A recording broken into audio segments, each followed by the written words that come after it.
Alam mo ba yung masarap sa paglo-long ride? Yun ay ang pakiramdam na malaya ka. Panandali ang lalayo at sandaling kakalimutan ng mga problema na palaging mong daladala. Kasama ang mga kaibigan, asawa, nobya o kahit pa nag-iisa ka. Sulitin mo yung biyahe at busugin ang iyong mga mata. Pagmasdan ng magagandang tanawin at kusang ibulong sa hangin mga plano at pangarap na balang araw papalarin. Kaya wag mo munang isipin na naiwan mong bayarin. Saka mo na lang problemahin pag uwi.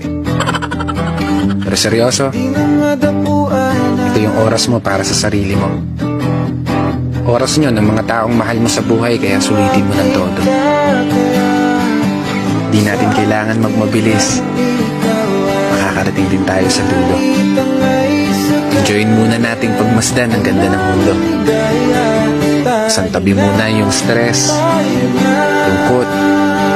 Huwag nang mag-isip na kung ano-ano. Maging masaya lang tayo.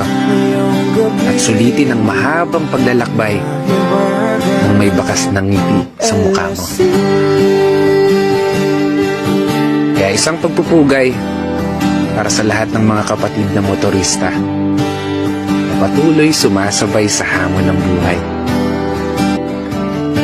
For today's video,